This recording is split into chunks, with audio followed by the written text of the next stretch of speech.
اعوذ باللہ من الشیطان الرجیم بسم اللہ الرحمن الرحیم ان الذین آمنوا والذین ہادوا والنصارى والصابئین من آمن باللہ والیوم الآخر وعمل صالحا فلهم اجرهم عند ربهم ولا خوف علیہم ولا هم يحزنون وإذا أخذنا ميثاقكم ورفعنا فوقكم الطور خذوا ما آتيناكم بقوة واذكروا ما فيه لعلكم تتقون ثم توليتم من بعد ذلك فلولا فضل الله عليكم ورحمته لكنتم من الخاسرين۔ تحقیق جو لوگ ایمان لے آئے اور وہ لوگ جو یہودی ہوئے اور وہ جو نصارہ ہوئے اور صابئین، جو کوئی ایمان لے آیا اللہ پر اور آخرت پر اور کام کیے اچھے، تو ان کے لیے اجر ہوگا ان کے پروردگار کے ہاں، اور نہ خوف ہوگا ان پر اور نہ غمگین ہوں گے وہ۔ اور جب لیا ہم نے تم سے عہد اور اٹھایا ہم نے تم پر کوہ طور کو کہ لے لو وہ چیز جو دی ہم نے تمہیں پوری زور اور قوت کے ساتھ، اور یاد کرو جو کچھ اس میں ہے، لعلکم تتقون، تاکہ تم پرہیزگار ہو جاؤ۔ پھر روگردانی کی تم نے بعد اس کے، پس اگر نہ ہوتا اللہ کا فضل تم پر اور رحمت اس کی، البتہ ہوتے تم تباہ ہو جانے والوں میں سے۔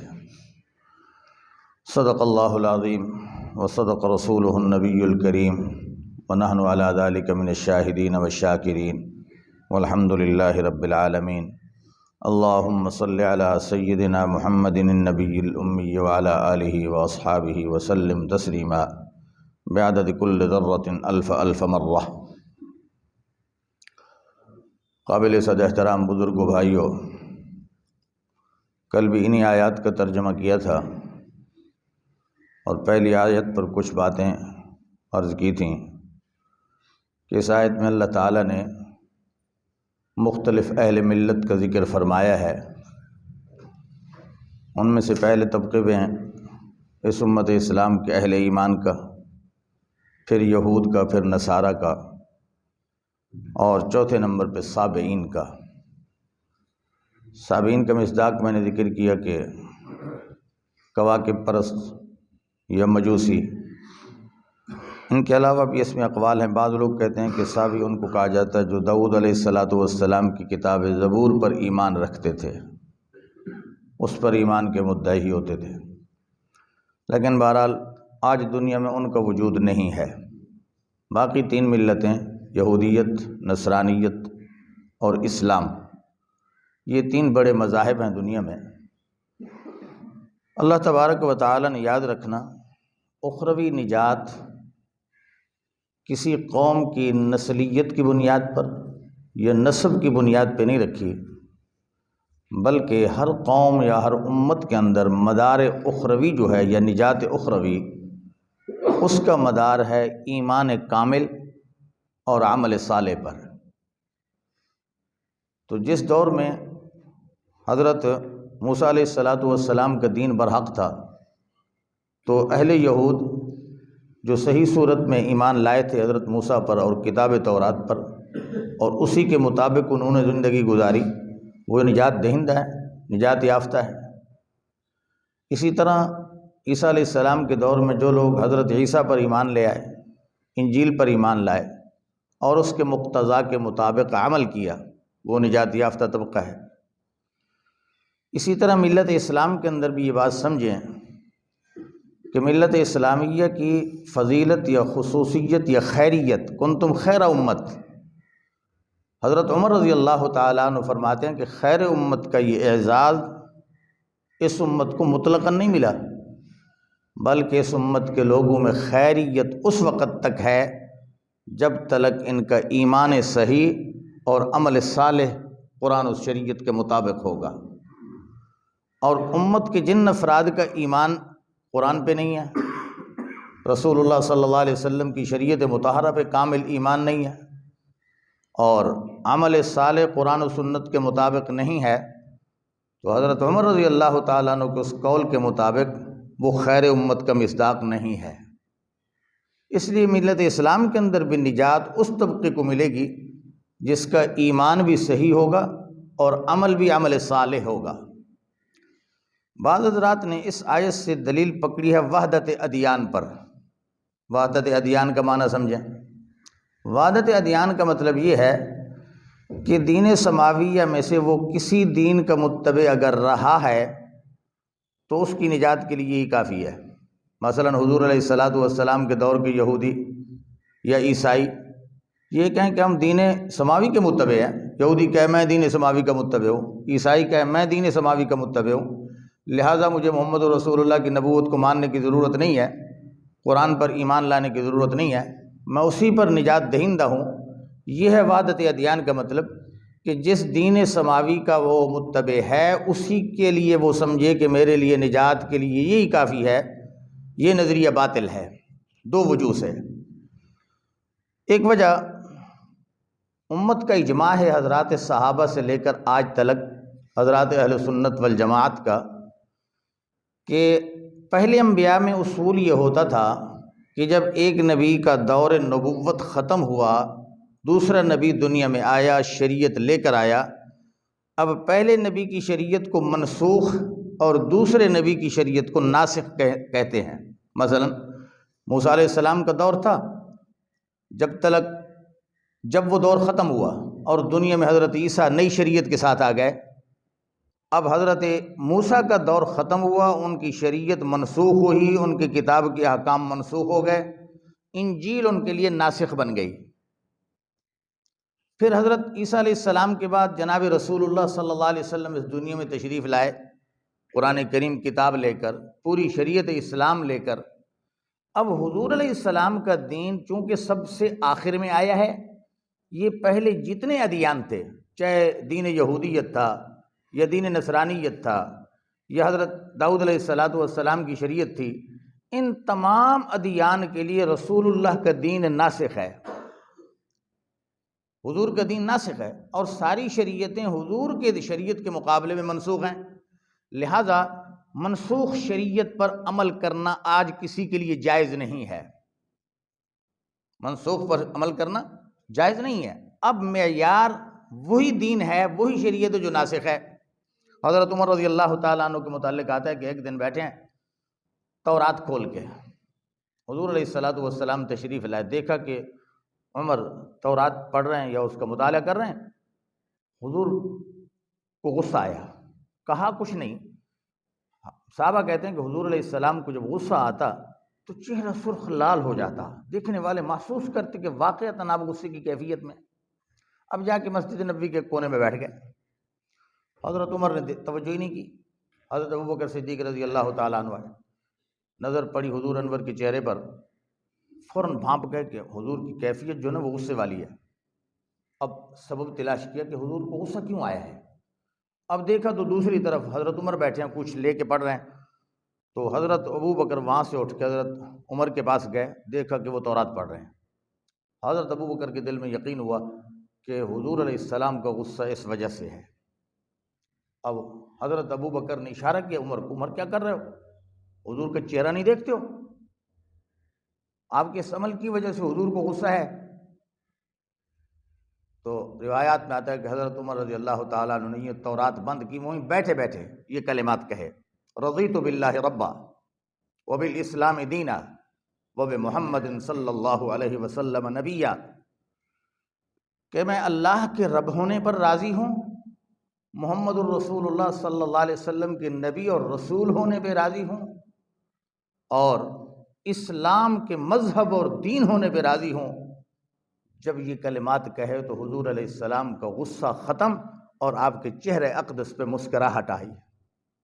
حضرت عمر تورات رکھ کے آگے حضور علیہ السلام کے پاس، حضور علیہ السلام نے ایک عجیب جملہ فرمایا عمر، قرآن آنے کے بعد اب تمہیں کسی اور کتاب کی ضرورت نہیں ہے، حتیٰ کہ فرمایا لو کان موسیٰ حیا لما وسعہ الا اتباعی، میرے زمانے میں آج اگر موسیٰ کلیم بھی زندہ ہوتے تو موسیٰ کو بھی تورات پر عمل کی اجازت نہ ہوتی، وہ بھی میری اتباع کر کے قرآن پہ عمل کرتے ہیں۔ آج اگر عیسیٰ علیہ السلام اس دنیا میں یہاں دنیا میں ہوتے تو وہ بھی اسی پر عمل کرتے، اور اس پر تو اللہ تعالیٰ نے حضرت عیسیٰ کی دعا قبول فرمائی ہے کہ مجھے محمد رسول اللہ کا امتی ہونے کے شرف دیا جائے. اللہ تعالیٰ نے ان کو زندہ آسمانوں پہ اٹھا لیا. آج بھی وہ اسی جسم کے ساتھ زندہ بیٹھے ہیں. قرب قیامت میں آئیں گے، اور آئیں گے نبی کی حیثیت سے نہیں بلکہ محمد الرسول اللہ کی امت کی حیثیت سے. اپنی انجیل کی تبلیغ اور دعوت نہیں کریں گے بلکہ دنیا کے اندر قانون نافذ کریں گے تو اسلام کا، دعوت دیں گے تو احکامات اسلام کی، اور اگر لوگ عمل کریں گے تو جناب رسول اللہ صلی اللہ علیہ وسلم کی شریعت مطہرہ پر. اس لیے حضور علیہ السلام کا دین سب ادیان کے لیے ناسخ ہے.